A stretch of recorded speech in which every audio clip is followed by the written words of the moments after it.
चलिए, हम लोग संधि पढ़ रहे थे और संधि में स्वर संधि के दो भेद पढ़ चुके हैं। एक था आपका दीर्घ स्वर संधि और दूसरी है वृद्धि स्वर संधि। आज चर्चा करते हैं वृद्धि स्वर संधि की, क्योंकि गुण और दीर्घ पढ़ चुके हैं, तो आज वृद्धि पढ़ेंगे।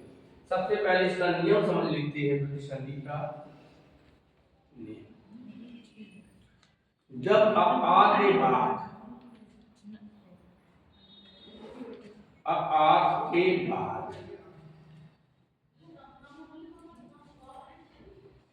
ए आई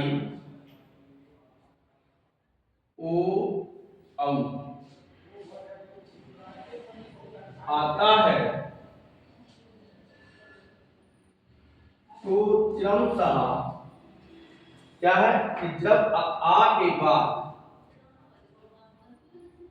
इसका नियम बड़ा सरल है। जब आ के बाद ये चार वर्ण है ए आई ओ औ, तो क्रमशः देखिए क्या होता है। यदि आ के बाद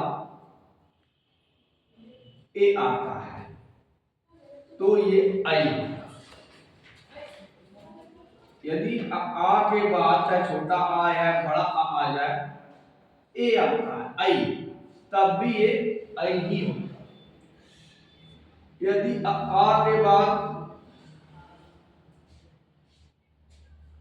ओ आता है तो औ होगा, और आ के बाद औ आता है तब भी औ बन जाएगा। तो परिभाषा है, जब आ के बाद ए आई या ओ औ आता है तो क्रमशः आदन ए बराबर आई, आदन ओ बराबर औ बन जाता है। देख लेते हैं सो इसका नियम। तो ये नियम समझ में आया। अब यहां देखिए, जैसे शब्द है सदाधन एवं, यहां देखिए अगर हम इसकी चर्चा करें तो इसमें सबसे पहले धा है धन, बड़ा आ है धन ए है, यही तो है भाई। धा पे हलंत होगा और आ ये बड़ा आ धन ए, तो संधि होगी आ धन ए की। किसकी? आ धन ए। क्या बनेगा भाई? आई। और मात्रा इसकी चढ़ती है स्वर की, ऐसे चलती है? तो अब हम क्या करेंगे, ए बन गया तो दा धन ए बराबर सब हो जाएगा दई, तो सब हो गया सब सदै। समझ में आया? जैसे दूसरा उदाहरण देख लेते हैं हम।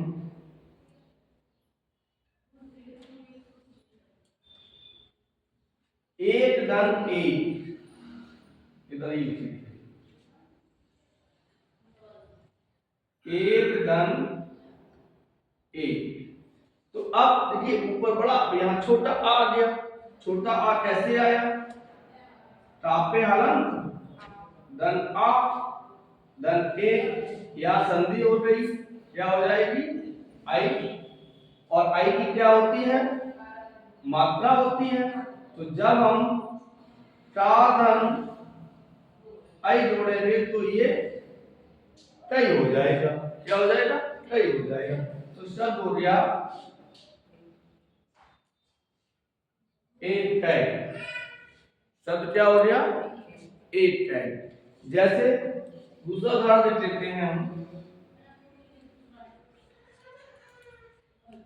मम धन एक, इस माप पे कोई हलंत नहीं है, तो मम धन एक, तो आ धन ए बराबर आई, शब्द हो जाएगा ममय। शब्द क्या हो जाएगा? ममय। तथा धन ए, तथा धन एव। अच्छा ध्यान रखना, एव शब्द होता है, ऐब शब्द नहीं होता है। क्योंकि ऐप में मतलब ही नहीं होता, एव माने होता है ही, तो शब्द बन गया सदा ही, सॉरी सदैव।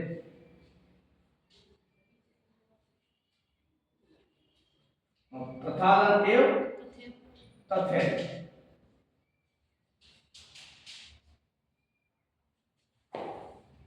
अब देख लेते हैं, यदि आते बाद बड़ी ए आ जाए, इसको मैं यदि आते बाद बड़ी ए आ जाए, जैसे परम धन ऐश्वर्य, तो माते बाद आई आया, आते बाद आई आया, तो क्या बनेगा आई, शब्द हो जाएगा परमेश्वर। समझ में आ गया? महाधन ऐश्वर्य महेश्वर, मही जैसे महाधन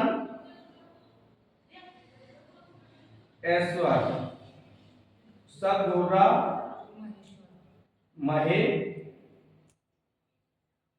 महेश्वर। तो अब दूसरे उदाहरण देख लेते हैं ओ वाले। आशा करते हैं कि ये समझ में आ गया होगा ये दो उदाहरण। चलो आगे बढ़ते हैं। वीर तुम बढ़े चलो, धीर तुम बढ़े चलो, तो बढ़ना है, हाँ? क्यों नहीं बढ़ना है? तो बढ़ना है, चलिए नहीं बढ़ना चाहिए। चलो देखते हैं। अब आता है आधन ओ, जैसे शब्द आया महाधन ओज, तो देखो आधन ओ,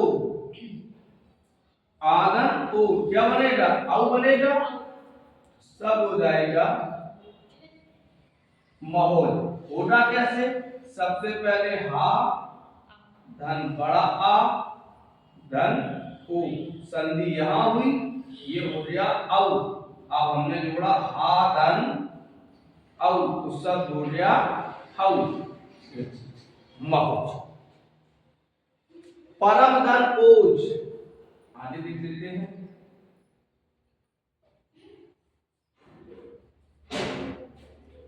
परम धन ओज परमौज, परम धन ओज परमौज। अब देखते हैं यदि औ आता है, क्या आता है औ, जैसे वन धन औषधि, वन धन औषधि, तो देखिए औषधि शब्द नहीं होता, क्या होता है औषधि, तो शब्द आ जाएगा वनौषधि।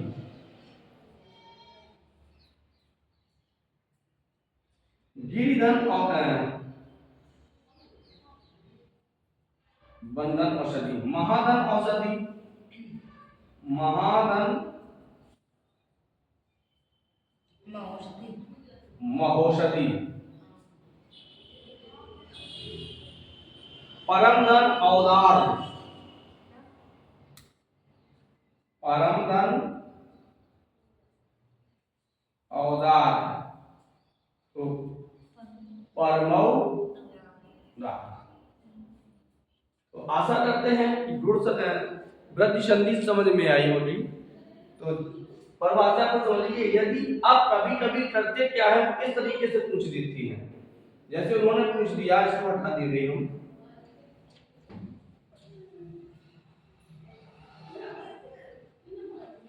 उन्होंने कह दिया केवल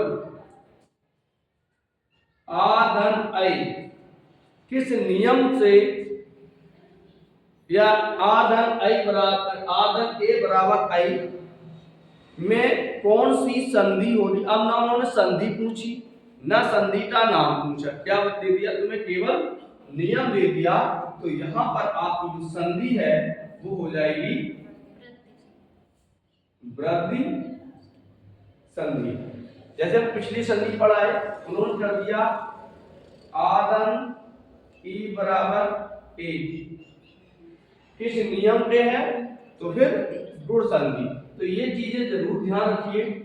और तो आज हम लोगों ने, अच्छा वृद्धि संधि किसके अंतर्गत आती है, स्वर संधि के अंतर्गत आती है। तो ये स्वर संधि के जो 5 भेद थे, ये तीसरा भेद है, स्वर संधि का तीसरा भेद। अब 2 बचे हैं, उनको हम कल पढ़ाएंगे। सही है, तो देख लेते, इसको समझ में आया पूरी तरीके से।